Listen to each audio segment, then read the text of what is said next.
Donc Emmanuel Macron a dit non, pas d'excuses. Il l'a dit dès que Benjamin Stora a rendu le rapport. Mais examinons quand même la question des excuses. La colonisation algérienne ne ressemble à aucune autre colonisation. Les liens entre la France et l'Algérie, c'était des départements français, font que cette histoire est très singulière et il faut la regarder sous trois angles. La conquête, l'exploitation, puis la guerre. La guerre, on en parle beaucoup, les deux autres un petit peu moins. La conquête. 5 juillet 1830, les troupes françaises entrent à Alger. Pourquoi? Personne ne sait.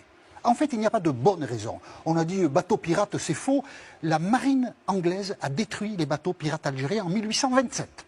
Et les bateaux pirates, il en reste 3 à Alger en 1830. Donc, si Charles X décide de la conquête d'Alger, c'est pour des raisons de politique intérieure. Son pouvoir est contesté, les libéraux progressent, il veut faire une opération de prestige.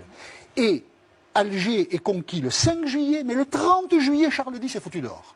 Et c'est Louis-Philippe qui lui succède. Et personne à Paris n'a idée de ce qu'il faut faire de l'Algérie. Et à partir de là, les militaires sont plutôt les maîtres de la situation et tout le drame algérien se noue là. Les militaires, un peu autonomes, un peu guidés par Paris, mais personne n'a de projet, vont, après Alger, conquérir l'Oranais et le Constantinois. Campagne de presse en 1845, des journaux anglais, des journaux allemands et des journaux français qui disent que la manière dont se comporte l'armée française vis-à-vis des musulmans est inacceptable. La figure de cette barbarie, parce qu'il faut l'appeler comme ça, c'est le maréchal Thomas Bugeaud, qu'on voit là, ici, qui est honoré encore à Paris aujourd'hui. En 1860, Napoléon III a baptisé une avenue Bugeaud. Pourquoi? Parce qu'en 1848, lors de l'élection présidentielle, Bugeaud a soutenu Napoléon III. C'est juste pour ça. Eh bien, encore aujourd'hui, il y a une plaque avenue Bugeaud, et je ne comprends pas que la municipalité parisienne, qui se dit humaniste et tout ce qu'on veut, ne supprime pas cette place Bugeaud, parce que Bugeaud, c'est un assassin.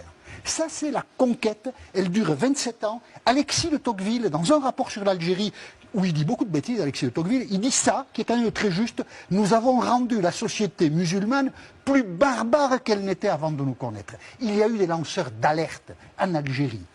La conquête est terminée, l'exploitation commence. La Troisième République vote des lois agraires qui exproprient pour des bouchées de pain les musulmans qui occupent la terre depuis des siècles. Oui.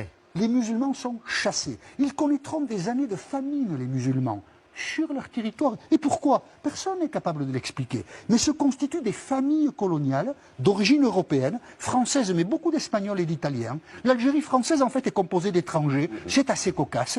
Se constitueront des grandes familles qui vont figer la situation politique. Déjà, Paris s'intéressait peu à l'Algérie. Là, c'est terminé. Les pieds noirs prennent tout en main. Et ils vont faire... Alors, déjà, on vole les terres aux habitants. Il faut leur expliquer quand même pourquoi. Personne n'est capable de l'expliquer. On les vole. Elles sont à nous. Dégagez. Partez. Vous êtes là depuis des siècles, on s'en moque. Ces familles pieds noirs vont organiser la déscolarisation pendant près d'un siècle de tous les jeunes Algériens. On va plonger un peuple dans l'ignorance. On a martyrisé tout un... Nous, Français, hein, nous avons martyrisé un peuple pendant un siècle. Ça, c'est terrible. Puis vient... On pourrait dire beaucoup d'autres choses sur l'exploitation de l'Algérie. Vient la guerre. Moi, j'ai appris quand j'étais jeune que la dictature argentine mettait ses opposants dans des avions et les jetait dans l'océan. Je trouvais ça inouï, cette barbarie. Eh bien, on a appris après que l'armée française avait procédé de la même façon. Je voudrais vous montrer une photo. Cette photo, c'est le symbole de l'armée américaine qui bombarde au napalm les villages vietnamiens. Eh bien, l'armée française a fait ça en Algérie. Et on ne le sort pas du chapeau. Il y a de très rares témoignages d'aviateurs français qui, des années après, ont raconté cela. Ils le racontent avec... un peu d'étonnement des années après, parce que oui, l'armée française a bombardé au napalm des villages algériens. Germain Chambost témoigne au début des années 90, c'était un aviateur français pendant la guerre d'Algérie. Je me souviens d'une fois où j'ai largué ce qu'on appelait pudiquement des bidons spéciaux. Il était interdit de prononcer à la radio, en vol, le mot de napalm. Le napalm était interdit. Alors on appelait ça pudiquement des bidons spéciaux. J'ai largué des bidons spéciaux, et après avoir largué le bidon dans la vallée qu'on m'avait demandé de bombarder, un avion marqueur avait lancé un fumigène et on m'a dit tu largues tes bidons sur le fumigène. J'ai largué mes bidons sur le fumigène. C'était ça la guerre, pour nous aviateurs.